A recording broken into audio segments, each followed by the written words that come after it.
Kursk में Ukraine का बहुत बड़ा हमला हुआ है। यूक्रेन ने कुर्स्क के बड़े पुल को निशाना बनाया। हमले में सीम नदी पर बना ये पुल ध्वस्त कर दिया गया। तस्वीरें आपको हम दिखाते हैं। कुर्स्क जो कि रूस की टेरिटरी है, रूस का इलाका है, वहां पर यूक्रेनी सेना अंदर दाखिल हो चुकी है, इस बात का दावा। और यहां पर कैसे बड़ा हमला बोला गया देखिए आप।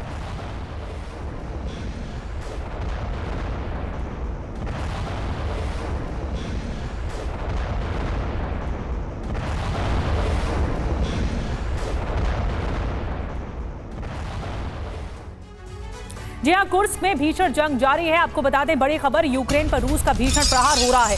एंटी टैंक गन से यूक्रेनी ठिकानों पर हमला किया गया है। रूसी हमले में यूक्रेन को भारी नुकसान हुआ है। तो रूस भी पलटवार कर रहा है।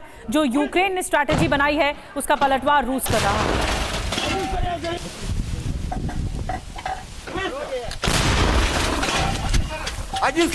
क्या आप अभी भी माता पिता बनने का सपना देख रहे हैं? अपोलो फर्टिलिटी के साथ अपनी माता पिता बनने का सपना पूरा करें। मुफ्त परामर्श के लिए 9953440671 पर कॉल करें।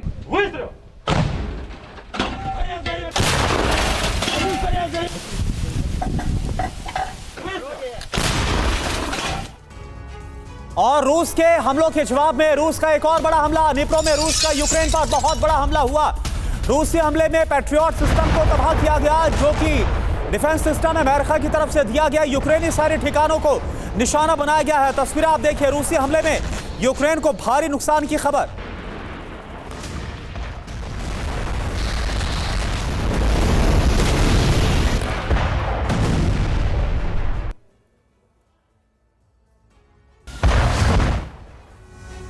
और इस बीच एक और बड़ी खबर, यूक्रेन की एटमी साजिश पर बड़ा खुलासा हुआ है। न्यूक्लियर प्लांट पर हमले की साजिश रची गई। 2 एटमी प्लांट पर अटैक की योजना बनाई जा रही है। हमले से रूस को बदनाम करने की साजिश हो रही है। यूक्रेनी सैनिक से पूछताछ में रूस का ये बड़ा दावा सामने आया है। रूस ये दावा कर रहा है कि यूक्रेन जानबूझकर पुतिन का नाम बदनाम करने की कोशिश कर रहा है और रूस के खिलाफ एक बड़ी स्ट्रैटेजी यूक्रेन रच रहा है न्यूक्लियर अटैक के बहाने।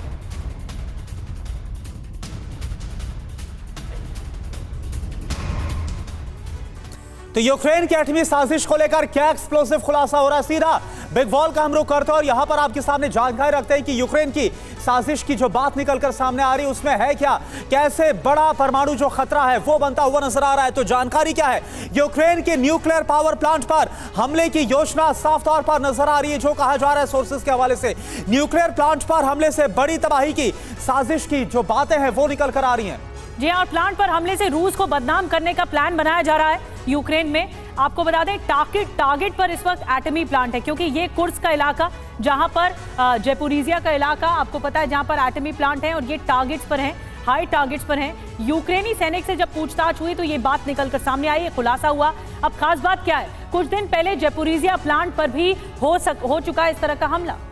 और इसके अलावा खास बात एक और कि प्लांट के कूलिंग टावर में हमले के बाद आग तक लग गई थी और उसके बाद बड़ा परमाणु खतरा मंडराता हुआ नजर आ रहा है। कुर्स्क प्लांट पर भी कब्जे के लिए लगातार जो यूक्रेनी सेना बहुत तेजी के साथ रूस के अंदर आगे बढ़ती हुई नजर आ रही है। हमारे साथ इस पर बात करते हैं जो खास मेहमान जुड़े, उनका परिचय आपसे करा दे। मेजर जनरल संजय सोई सर हमारे साथ एज अ डिफेंस एक्सपर्ट जुड़े हुए हैं। इसके अलावा JK त्रिपाठी सर पूर्व राजदूत हमारे साथ जुड़े हैं। AFM OP तिवारी सर है एज अ डिफेंस एक्सपर्ट और मेरे सहयोगी सुमित चौधरी हमारे साथ मौजूद हैं। आप सभी का बहुत बहुत स्वागत है। सबसे पहले सुमित, मैं आपके पास आ रहा हूं, कितना रियलिस्टिक लगता है ये जो परमाणु खतरे की बात कही जा रही है ज़ैपोरिज़िया पावर प्लांट को लेकर, और इसके अलावा जो कुर्स्क का न्यूक्लियर पावर प्लांट है, क्योंकि अगर यहां पर हमला होता है तो नुकसान तो दोनों तरफ, तबाही तो दोनों तरफ मचना तय है।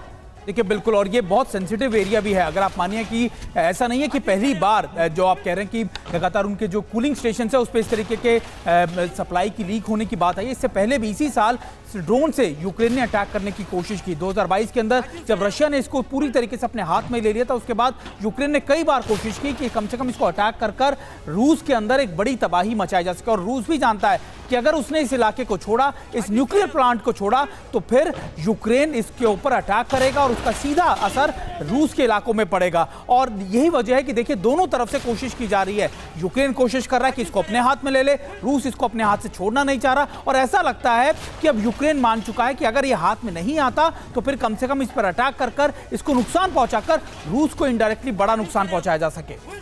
बड़ी बात आप कह रहे हैं सुमित, और एक बड़ी खबर ये भी आ रही है कि एटमी साजिश के आरोप से यूक्रेन ने इनकार कर दिया है। जो साजिश का खुलासा हम कर रहे हैं इससे यूक्रेन इनकार कर रहा है। रूस के दावे को यूक्रेन ने खारिज कर दिया है। जो रूस ने दावा किया यूक्रेन के खिलाफ रूस का झूठा प्रचार है, ये यूक्रेन का कहना है। खतरनाक झूठ बोलना बंद करे रूस ने यूक्रेन पर एटमी साजिश का आरोप लगाया था और अब यूक्रेन ने इस पर पलटवार किया है कि ये एक साजिश के तहत किया जा रहा है।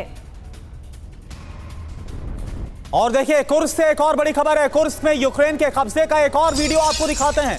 यूक्रेनी सेना ने रूस का झंडा उतारा।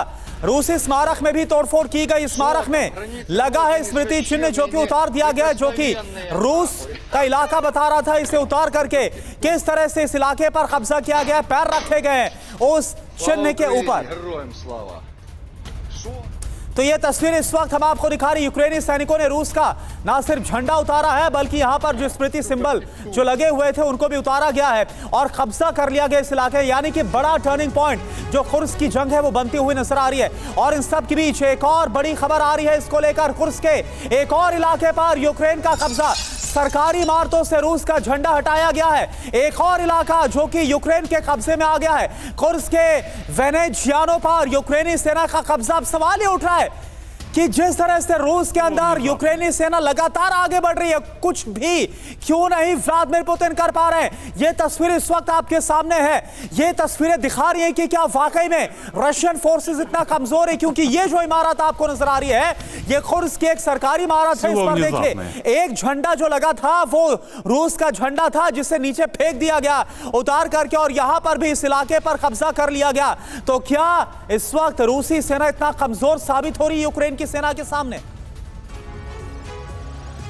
तो क्या कुर्स्क में पुतिन जो है वो परास्त नजर आ रहे हैं? आइए डिटेल में और जानकारी देते हैं। कुर्स्क में यूक्रेन को लगातार सफलता मिल रही है, यूक्रेनी फौज को सफलता मिल रही है। कैसे? इस बीच यूक्रेन ने कुर्स्क में अब तक 82 गांव पर कब्जा कर लिया है। इन 82 गांव पर यूक्रेनी सैन्य प्रशासन भी लागू हो चुका है। साथ ही 82 गांव की कमान यूक्रेन ने जनरल एडवर्ड को सौंपी है। यूक्रेन ने सिर्फ 24 घंटे में रूस के 2000 सैनिक युद्धबंदी बना लिए। यूक्रेनी फौज हर दिन 2 किलोमीटर आगे बढ़ रही है। ज़ेलेंस्की ने यह दावा किया है कि यूक्रेन ने अब तक 1150 वर्ग किलोमीटर इलाके पर कब्जा कर लिया है। मेजर जनरल संजय सोय, मैं आपसे शुरुआत कर रही हूं इस चर्चा की। ये कुर्स्क के बहाने जो कुछ कर रहा है यूक्रेन, क्या वाकई ये कुर्स्क निशाना था या ज़ैपोरिज़िया निशाना था, या फिर मंशा कुछ और रख रहा है? क्योंकि इस बात से भी नकारता हुआ दिख रहा है यूक्रेन की ये एक साजिश है हमारे खिलाफ, जो रूस हमें बदनाम कर रहा है। नहीं, देखिए यहाँ 2-3 बातें हैं। एक तो सबसे पहले जिस प्रकार से यूक्रेन की सेना आगे बढ़ती जाती है कुर्स्क की तरफ, और वहाँ उनका एक रशिया का बहुत ही इम्पॉर्टेंट पावर प्लांट है, जिससे कि अगर ये यूक्रेन के कब्जे में चला जाता है तो रशिया के काफ़ी बड़ी इलाकों में पावर सप्लाई इफेक्ट हो जाएगी। और जब जिस प्रकार से सर्दियां आ रही हैं 2-3 महीने बाद, तो एक बहुत बड़ी बार्गेनिंग पावर यूक्रेन के पास आ जाती है। सबसे बड़ा उद्देश्य इनका बार्गेनिंग पावर लेना है। दूसरी बात, जो इनका जो साइकोलॉजिकल वॉरफेयर चल रहा है इनका दोनों का आपस में ब्लेम गेम, कि वो यूक्रेन कहता है कि ये न्यूक्लियर पावर पर अटैक कर सकते हैं, रशिया कहता है ये यूक्रेन अटैक कर सकता है। क्योंकि अभी पीछे ज़ैपोरिज़िया में जिस प्रकार से आग लगी, वहाँ पर रशिया ने कहा था कि यूक्रेन के 2 ड्रोन अटैक हुए थे टावर पर, जिसके द्वारा वहाँ आग लगी। और अगर इस तरह का निधि जी कोई भी ऐसा हादसा होता है, चाहे कुर्स्क में या फिर ज़ैपोरिज़िया में, तो ये पूरी मानवता के लिए बहुत बड़ा खतरा हो जाएगा। क्योंकि जिस पर हमने चेरनोबिल को नहीं भूले हैं, हम लोग जापान में फुकुशिमा एटॉमिक प्लांट को नहीं भूले हैं, और उससे पहले जो न्यूक्लियर ब्लास्ट हुए थे हिरोशिमा नागासाकी, इन चीज़ों की भयावहता को आज भी लोग याद करते हैं। अगर इस तरह का कुछ भी होता है तो रेडिएशन का खतरा यूरोप में। बिल्कुल संजय सोय सर, यानी कि अगर कुछ भी ऐसा होता है, कोई परमाणु धमाका ही हो जाता है न्यूक्लियर पावर प्लांट में, तो ये सीमित इलाके तक नहीं रहेगा खतरा, बहुत ही व्यापक इलाके में इसका असर होता हुआ नजर आएगा। एक और बड़ी खबर का हम रुख कर रहे हैं। कुर्स्क बॉर्डर पर रूस का बड़ा हमला हुआ। यूक्रेनी सैनिकों पर मिसाइल बरसाई गई है। यूक्रेनी सैनिकों को कुर्स्क में घुसने से रोका गया है। तो ये देखिए तस्वीर, कुर्स्क बॉर्डर पर रूस का बड़ा हमला, यूक्रेनी सैनिकों पर मिसाइल बरसाकर कुर्स्क में आगे बढ़ने से रोकने की कोशिश। लेकिन अभी तक ऐसा लग रहा है कि रूस की तमाम जो कोशिशें हैं वो यूक्रेन के सामने नाकाम साबित होती नजर आ रही है। यूक्रेनी सैनिकों को कुर्स्क में घुसने से रोका जा रहा है।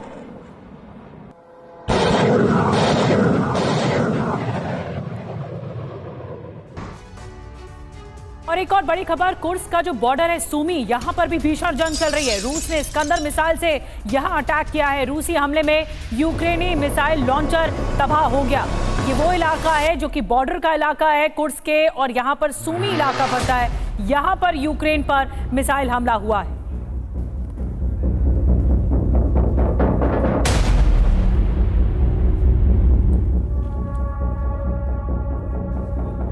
और वहीं कुर्स्क में यूक्रेन के कब्जे पर रूस का दावा सामने आया है। रूस दावा ये कर रहा है कि नेटो की मदद से यूक्रेन का कुर्स्क पर कब्जा है। जो कुर्स्क को कब्जे में लिया गया है वो दरअसल नेटो की मदद से हो रहा है। अमेरिका नेटो ने कुर्स्क पर कब्जे का प्लान बनाया है। कुर्स्क में अमेरिकी और ब्रिटेन के वेपन इस्तेमाल हुए हैं, ये रूस ने दावा किया है।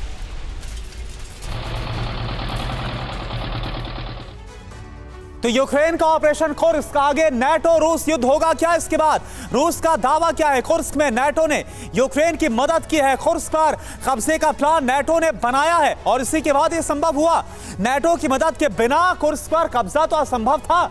अमेरिका ब्रिटेन के हथियारों से हमले को अंजाम दिया गया, इस बात का दावा है।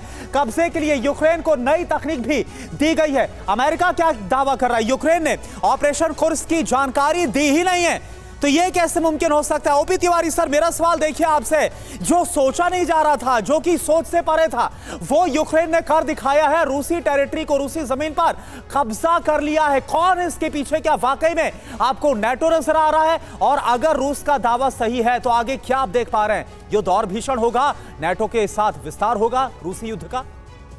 करुणा, ये जो रशिया का जो क्लेम है, इससे मैं थोड़ी हद तक तो सहमत हूँ।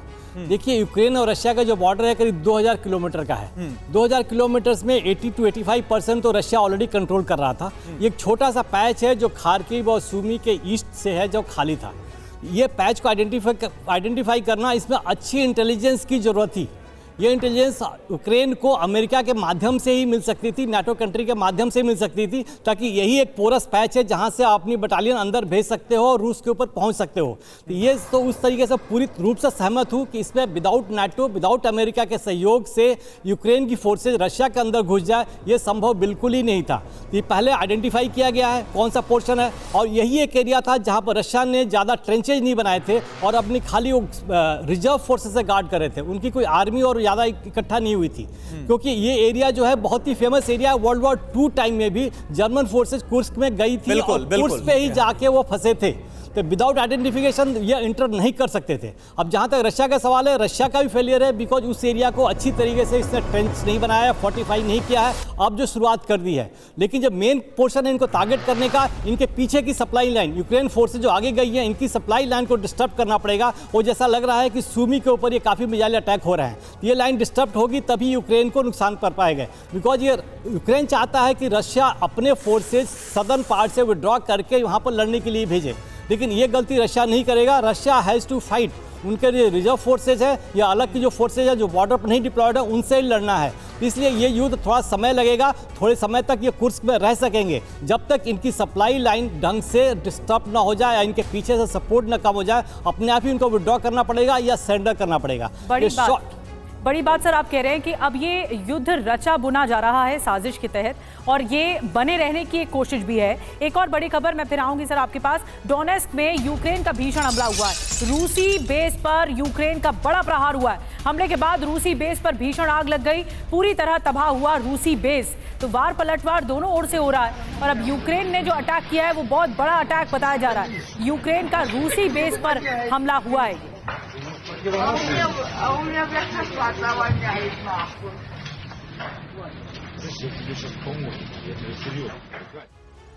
और देखें, इन सब के बीच एक बड़ी खबर यह है कि कुर्स्क में रूस को एक बड़ी कामयाबी मिली हाथ। यूक्रेन के कई सैनिकों ने हथियार डाले हैं। रूसी सैनिकों के सामने यूक्रेन के कई सैनिकों का सरेंडर हुआ। ये देखिए तस्वीर आपको दिखा रहे हैं। तो ये ऐसा जरूर कहा जा सकता है कि बीते कई दिनों से कुर्स्क में जो यूक्रेनी सैनिकों को कामयाबी मिल रही थी, रूस को किस तरह से इसमें एक बड़ी कामयाबी के तौर पर ये जो तस्वीर हम आपको दिखा रहे हैं, जवाब दिया गया है यूक्रेन को। और ये जो सैनिक आपको नजर आ रहे हैं, यूक्रेनी सैनिक बताए जा रहे हैं जिन्होंने रूस के सामने, रूसी फोर्सेस के सामने हथियार डाले हैं। और इस बीच एक और बड़ी खबर, यूक्रेन के कुर्स्क ऑपरेशन पर बड़ा खुलासा हुआ है। ब्रिटेन से लौटे यूक्रेनी सैनिकों का कब्जा, कीव सैनिकों को ब्रिटेन ने दी कब्जे की ट्रेनिंग। कुर्स्क पर द टाइम्स की रिपोर्ट में ये दावा किया गया है कि ब्रिटेन से जो यूक्रेनी सैनिक लौटे हैं उनको ट्रेनिंग मिली है ब्रिटेन से। कीव सैनिकों को ब्रिटेन ने कब्जे की ट्रेनिंग दी है कि किसी भी इलाके पर कब्जा करना कैसे है।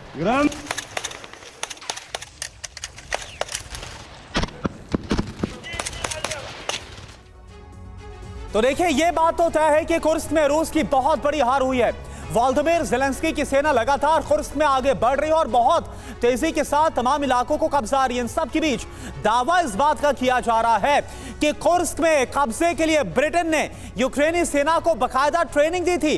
कीव की फौज को यह ट्रेनिंग ब्रिटेन में दी गई थी। दावा इस बात का है कि कुर्स्क में जंग से पहले 1 महीने पहले की ब्रिटेन ने ट्रेनिंग दी। तो ब्रिटेन ने ट्रेनिंग कब दी? कुर्स्क जंग से 1 महीने पहले। दावा यह है कि यूक्रेन के सैनिकों को ब्रिटेन में ट्रेनिंग दी गई है। घुसपैठ फ्रंटलाइन की जंग के लिए तैयार किया गया ट्रेनिंग में। निधि जी हाँ, और ये कहा जा रहा है कि यूक्रेनी फौज को घुसपैठ और फ्रंटलाइन पर जंग के लिए ट्रेनिंग दी गई। और क्या ट्रेनिंग मिली, क्योंकि ऊंची इमारतों पर छापे की ट्रेनिंग दी गई। कैसे ट्रेनिंग दी जाती है ये बताया गया है। ये दावा किया गया है कि सैनिकों को ऊंची इमारतों पर कैसे लड़ा जाता है, वहां छापेमारी कैसे होती है, उसकी ट्रेनिंग दी गई है। यूक्रेन के सैनिकों को ब्रिटेन में ये ट्रेनिंग दी गई है। ये बहुत बड़ा दावा है जो बताता है कि स्ट्रैटेजिकली इस पर जो वॉर लड़ा जा रहा है उस पर सपोर्ट कर रहा है ब्रिटेन। हमारे साथ farmer ambassador JK Tripathi sir भी मौजूद हैं। त्रिपाठी सर, स्ट्रैटेजिकली आपको क्या लगता है कि कूटनीतिक तरीके से कैसे बाकी मुल्क भी साथ आ रहे हैं और यूक्रेन के समर्थन में, अगर ये बात जो दावा पर अगर यकीन करें तो इसमें साफ तौर पर दिख रहा है कि ब्रिटेन एक स्क्वायर वन से ट्रेनिंग दे रहा है कि लड़ा कैसे जाता है। देखिए, नेटो के नेतृत्व में पश्चिमी देश पहले से ही यूक्रेन के साथ थे और यूक्रेन को हथियार, बारूद वगैरह सैनिक साजो सामान सप्लाई कर रहे थे। इवन F-16 भी सप्लाई किया जिसको पोलैंड से उड़ाने की बात थी, लेकिन वो शायद अभी इस्तेमाल नहीं हुआ है।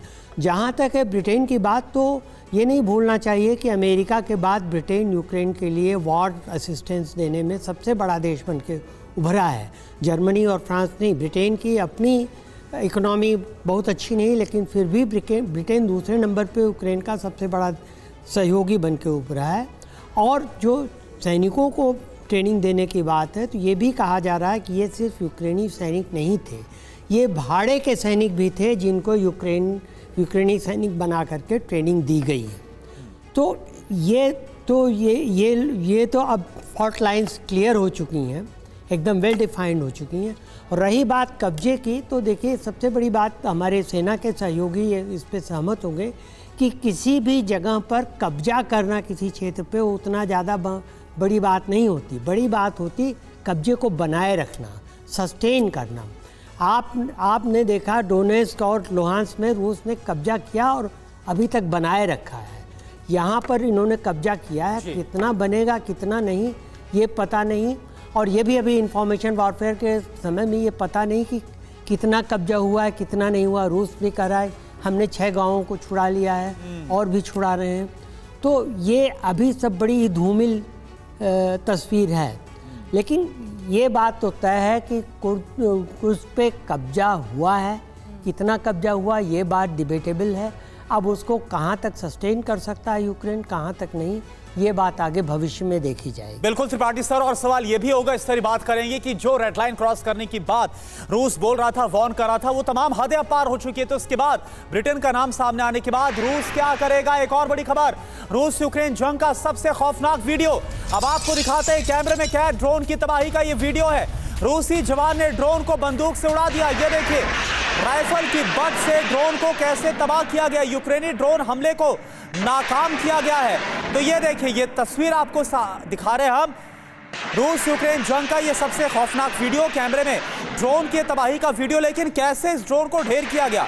दरअसल रूसी जवान ने ड्रोन को बंदूक से उड़ा दिया, राइफल की बट से ड्रोन को तबाह किया। ये देखिए आप, यूक्रेनी ड्रोन हमले को नाकाम किया। एक बार देखिए आप हुआ क्या था।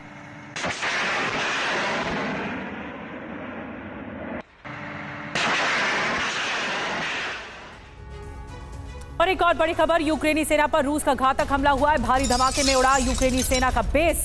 हमले में यूक्रेनी इन्फेंट्री के 3 सैनिकों की भी मौत हुई है। डोनेट्स्क के टोरिस्को में विध्वंसक ड्रोन अटैक हुआ है। रूसी सेना की 132वीं ब्रिगेड ने ये भीषण अटैक किया है।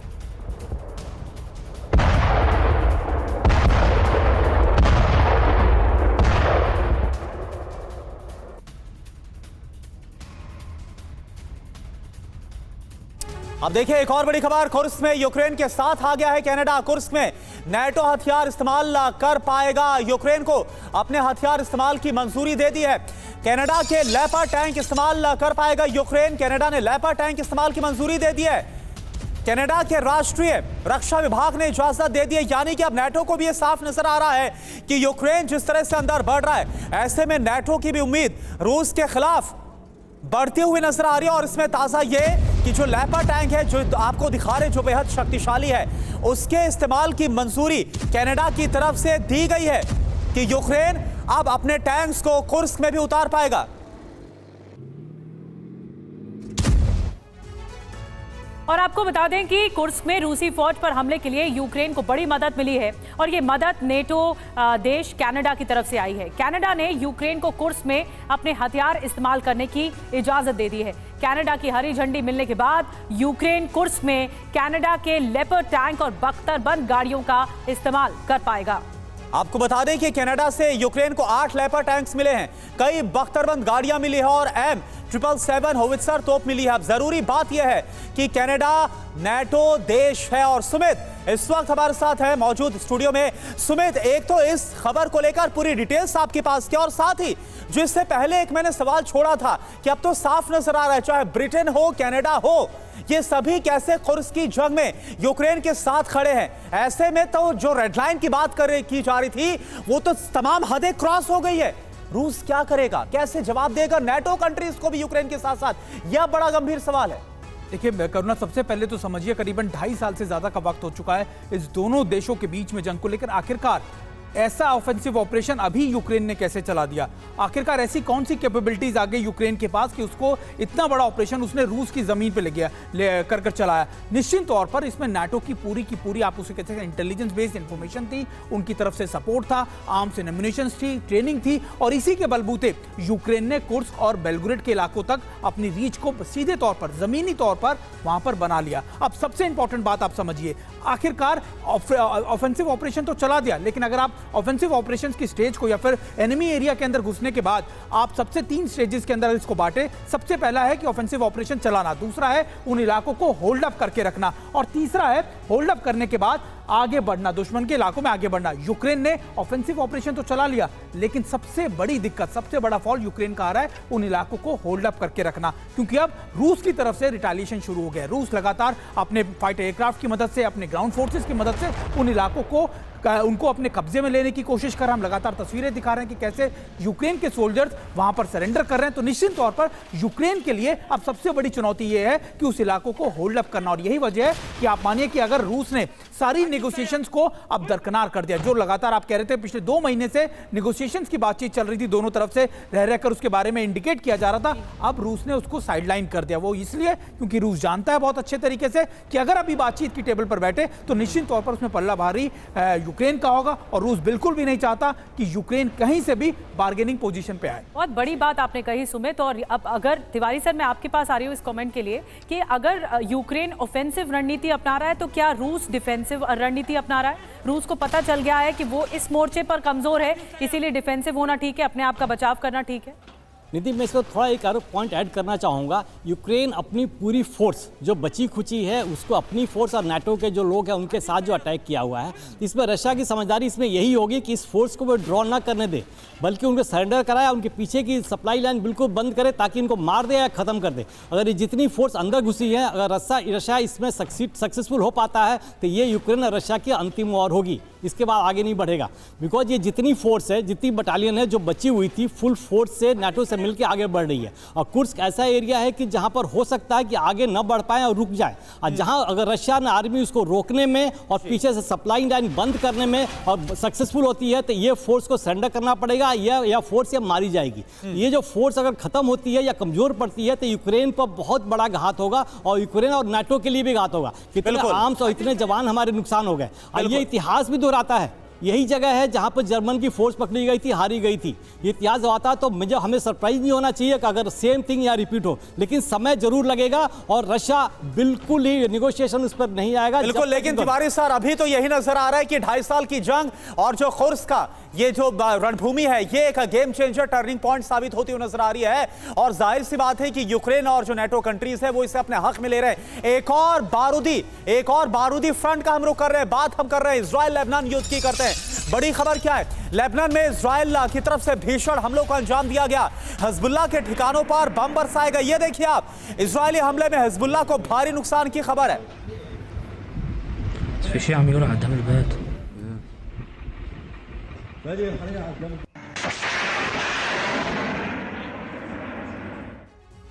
जी हाँ, इससे जुड़ी एक और बड़ी खबर ये कि ईरान से टेंशन के बीच इजराइल की ड्रिल चल रही है। इजराइल के विमानों ने एयर ड्रिल की है। जंग के दौरान हवा में तेल भरने की एक्सरसाइज की गई है। ये देखिए, एयर ड्रिल इसे कहा जाता है। ये तस्वीरें दिखाती हैं कि ईरान की तरफ से किस तरह की इस वक्त ड्रिल चल रही है। इजराइल के विमानों ने, ईरान अपनी रणनीति कर रहा है लेकिन इजराइल के विमान भी लगातार ड्रिल कर रहे हैं। और ये तस्वीरें इसी युद्धाभ्यास की हैं, एयर ड्रिल की हैं, जो कि सामने आ रही है। ये वॉर ड्रिल की तैयारी है कि किस तरह अगर हवा में हमला होता है या हवा में किसी भी तरह की दिक्कत होती है, ऑयल कैसे भरा जाता है जेट्स में, ये ट्रेनिंग दी जा रही है। और ईरान को लेकर एक और बड़ी खबर, इजराइल से टेंशन के बीच ईरान की तैयारी। हमले के लिए अंडरग्राउंड ईरानी बेस को एक्टिव कर दिया गया है। अंडरग्राउंड सिटी में मिसाइलों का जखीरा जरा आप देखिए, जमीन से कई फीट नीचे ईरान का मिसाइल बेस एरो के जरिए इस वक्त हम आपको दिखा रहे हैं इजराइल के खिलाफ। ये ईरान की बहुत बड़ी तैयारी। इसके पहले हमने आपको अंडरग्राउंड जो ड्रोन सिटी को तैयार कर रखा है वो भी हमने आपको दिखाया था। और इसके साथ साथ अब ये देखिए मिसाइल का बेस, मिसाइल का जखीरा, यानी कि इजराइल के खिलाफ ईरान बहुत बड़ी तैयारी कर रहा है। और इसके अलावा आसमान में कैसे युद्ध लड़ा जाएगा वो तस्वीरें हमने आपको दिखाई कि कैसे आसमान में ही फ्यूल को भरना, ये सारी ट्रेनिंग ली जा रही। यानी ईरान हर एक वो तैयारी कर रहा है कि कैसे इस्माइल हानिया की मौत का बदला लिया जाए। तो ईरानी मिसाइल सिटी को कैसे एक्टिव किया गया, पूरी जानकारी इस वक्त हम आपको दिखाते हैं ग्राफिक्स के जरिए। देखिए खबर क्या है और तस्वीर आपके सामने। ईरानी अंडरग्राउंड मिसाइल सिटी में इस वक्त जमकर हलचल देखने को मिल रही है। ईरान के अंडरग्राउंड बेस में बैलिस्टिक मिसाइल का जखीरा देखा गया। यहाँ अंडरग्राउंड बेस में 3000 से ज्यादा बैलिस्टिक मिसाइल देखी गई। ईरान ने मिसाइल सिटी का वीडियो जारी किया है। और देखिए हमारे साथ इस वक्त संजय सोईसर है। संजय सोईसर, ये तैयारियां क्या बता रही है? क्या इस्माइल हानिया की जो मौत का बदला है वो जिस तरह से लिया जाए, क्योंकि बदला तो लिया जाएगा ये पक्का कहा जा रहा है, लेकिन बदला ऐसा होगा कि इजराइल को सबक सिखाना है और इसीलिए ये तैयारियां और ये जो वक्त है वो लिया जा रहा है ईरान की तरफ से। नहीं, बिल्कुल करना। एक्चुअली में काफ़ी दुनिया इंतजार कर रहे थे। अमेरिका ने भी कहा था कि 3-4 दिन बाद हमला होगा। ईरान ने भी पहले कहा था 1 हफ्ते में हम बदला लेंगे, लेकिन एक डिले होता जा रहा है। इसके पीछे 2-3 कारण हो सकते हैं।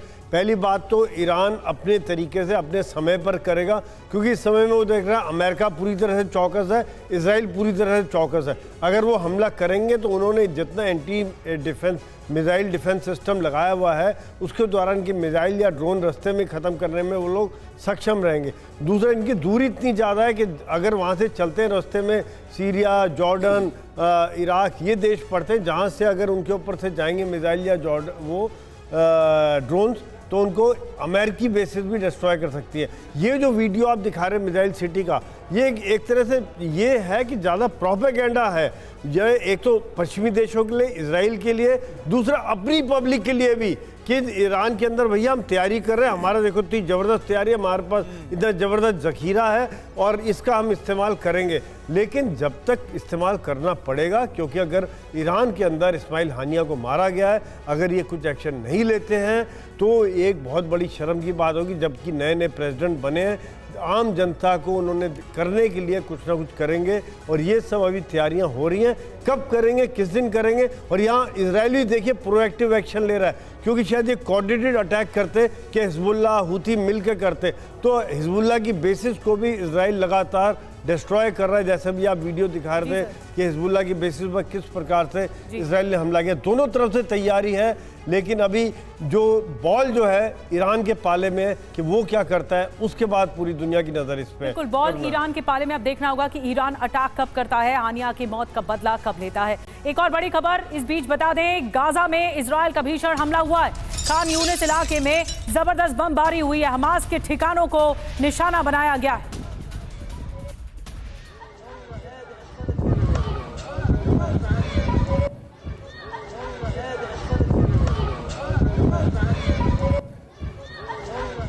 और देखिए, वेस्ट बैंक से एक और बड़ी खबर। यहां पर भीषण जबरदस्त जंग इस वक्त देखने को मिल रही है।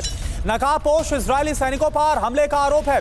इजरायली सैनिकों ने इलाके में आग लगाई है। ये देखिए वेस्ट बैंक की तस्वीरें हैं, जहां पर बड़ी संख्या में जो फिलिस्तीन समर्थक हैं वो यहां पर मौजूद हैं। और ये देखिए तस्वीर इस वक्त हम आपको दिखा रहे हैं। नकाबपोश इजरायली सैनिकों पर हमले का आरोप लगाया गया। इजरायली सैनिकों ने इलाके में आग लगाई है। ये तस्वीरें, एक्सक्लूसिव तस्वीरें वेस्ट बैंक की आपके सामने। और एक और बड़ी खबर, जंग की आशंकाओं के बीच हिजबुल्लाह का भी मिसाइल बेस अटैक एक्टिव हो गया है। आपको बता दें कि हिजबुल्लाह ने मिसाइल सिटी का वीडियो जारी किया है।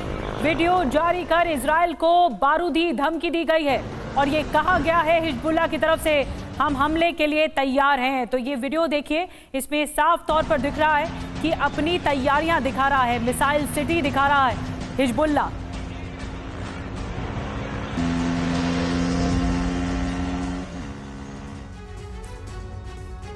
त्रिपाठी सर हमारे साथ मौजूद हैं। त्रिपाठी सर, आप जब इन वीडियोस को देख रहे हैं तो आपको क्या इस वक्त मन में ख्याल आ रहा है? क्या वाकई ये जंग का नेक्स्ट लेवल है जो कि ईरान के हमले के बाद शुरू होगा, या हिजबुल्लाह पहले ही अटैकिंग पोजीशन पे आ जाएगा? देखिए, तैयारियां दोनों ओर से हो रही हैं और वो इन तैयारियों को दिखा रहे हैं, न सिर्फ ये करने के लिए कि इंफॉर्मेशन वॉरफेयर में ये इंफॉर्मेशन देने के लिए अपने शत्रु को कि हाँ देखिए हम कितने तैयार हैं, बल्कि अपने जनता को, अपनी आवाम को भी ये दिखाने के लिए, डोमेस्टिक कॉन्स्टिट्यूंसी को संतुष्ट करने के लिए कि देखिए हम भी हमले का जवाब देंगे। लेकिन एक चीज़ इसमें ध्यान रखनी चाहिए, जैसा कि अभी जनरल सोई ने भी कहा कि किसी भी हमले में सरप्राइज का फैक्टर बहुत बड़ा होता है। हमले ये कह के नहीं किए जाते कि हम परसों, बता रहे कि तमाम जो डिप्लोमेटिक रास्ते सब बंद हो चुके हैं। फिलहाल तो सारे रास्ते भी बंद हैं। भी बातचीत हो रही है, सेकेंड टायर डिप्लोमेसी में बातचीत हो रही है, लेकिन वो उतनी सफल नहीं होगी क्योंकि रोज़ एक नए हमले से टेंशन और बढ़ता जा रहा है और मुझे नहीं लगता कि बहुत जल्दी इसमें फिर कोई बिल्कुल, यानी कि अभी तमाम जो रास्ते, हालांकि बातचीत जरूर हो रही है कि हालात को किसी तरह से विस्फोटक होने से बचाया जा सके, लेकिन जो हिजबुल्लाह की तैयारी है, जो लेबनान में हम आपको दिखा रहे तस्वीरें आ रही, इसके अलावा ईरान की तैयारी बता रही है कि मध्य पूर्व जो मिडिल ईस्ट है कभी भी बड़े विस्फोट में सुलग सकता है। आप सभी खास मेहमानों का बहुत बहुत शुक्रिया।